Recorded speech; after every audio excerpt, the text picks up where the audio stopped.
কিসা কুর্সি কা ঝালদা পৌরসভার চেয়ারম্যানের চেয়ার। শাসক দলে সেই টানাপোড়েন এতটাই তীব্র যে ঝালদা শহরে তৃণমূল নির্বাচন কমিটি গঠন করতে পারল না। একদল তৃণমূল প্রার্থীর সমর্থনে ফ্লেক্স টাঙালেও শহর সভাপতির নির্দেশে তা খুলে ফেলতে হচ্ছে। তৃণমূলের নেতা নেত্রীরা কাদা ছোড়াছুড়িতে কিন্তু ব্যস্ত। শিকেই উঠে পড়েছে পুরো পরিষেবা, শিকেই তৃণমূলের নির্বাচনী প্রচারও। 2022-এর এপ্রিল মাস থেকে 2024-এর এপ্রিল, এই দুবছরে ঝালদা পৌরসভার চেয়ারম্যান বদল হয়েছে 7 বার। 5 জন এই দুবছরে চেয়ারম্যানের চেয়ারে বসেছেন। বিরোধীরা নয়, নিজের দলের চেয়ারম্যানের বিরুদ্ধে অনাস্থা এনে তাকে পদ থেকে সরিয়েছে তৃণমূলেরই কাউন্সিলররা। বারবার হস্তক্ষেপ করতে হয়েছে কলকাতা হাইকোর্টকে।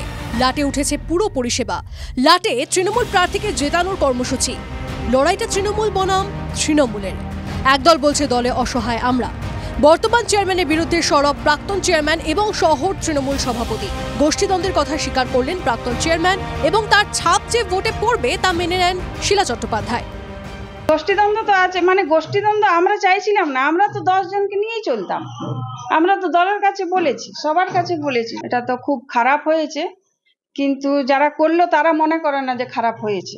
ওরা দলকে পুরোপুরি ব্যবহার করে করে কেউ হয়তো ভিতরে সাপোর্টও করছে ওদেরকে। গোষ্ঠীদ্বন্দ্বের জেরে এখনো পর্যন্ত ঝালদায় তৃণমূলের নির্বাচন পরিচালন কমিটি গঠন করা যায়নি। মিটিং ডাকা হলেও সভা তড়িঘড়ি শেষ করতে বাধ্য হন দলীয় নেতৃত্ব। হ্যাঁ, দলের ক্ষতি তো নিশ্চয় করার চেষ্টা। কিছু কিছু মানুষ চায় যে দল যেভাবে এত সুন্দর একটা পরিস্থিতিতে আছে ঝালদা শহরে, পৌরসভা ইলেকশনের পর থেকেই আমাদের যে চেয়ারম্যান সে পৌরপ্রধান ছিলেন, তাকে যেভাবে বিরোধীদের সঙ্গে কেউ নিজের স্বার্থে ইউজ করে নিয়ে যেভাবে দলের একটা ক্ষতি করার চেষ্টা করেছিল। পুরুলিয়া লোকসভা নির্বাচনের আর মাস খানিক বাকি। দলে শুরু হয়েছে আদি নব্য কোন্দল। শহর সভাপতির যোগ্যতা নিয়ে প্রশ্ন তুলেছেন পৌরসভার চেয়ারম্যান। ঝালদা শহরে যে দলের আছে তারা ভালো করে বলতে পারবে। আমি তো কোনোদিন দেখিনি এখন যিনি আমাদের শহর সভাপতি আছে উনি তো কোনোদিন আজ পর্যন্ত টিএমসি ধ্যানটা ধরেন।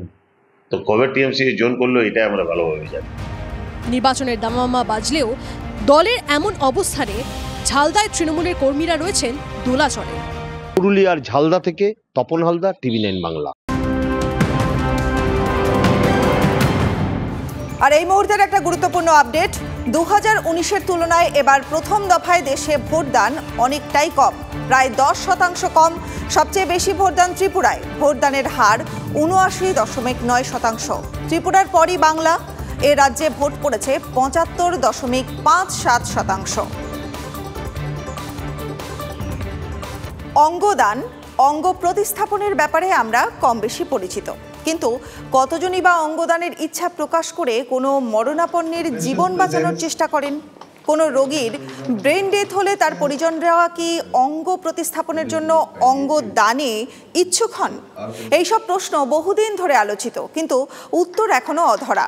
এ নিয়েই আলোচনা সভা কলকাতার আয়কর ভবনে, উদ্যোগে income tax sports and recreation club. আলোচনা সভায় উপস্থিত ছিলেন আয়কর দপ্তরের মুখ্য কমিশনার KM দীক্ষিত, SSKM হাসপাতালের ডিরেক্টর মণিময় বন্দ্যোপাধ্যায়, চিকিৎসক অর্পিতা রায়চৌধুরী, নির্মল দত্ত সহ অনেকেই। ক্লাবের সহসভাপতি শ্যামল দাস জানান, আগামী দিনে এই ধরনের আরও আলোচনা সভার আয়োজন করা হবে।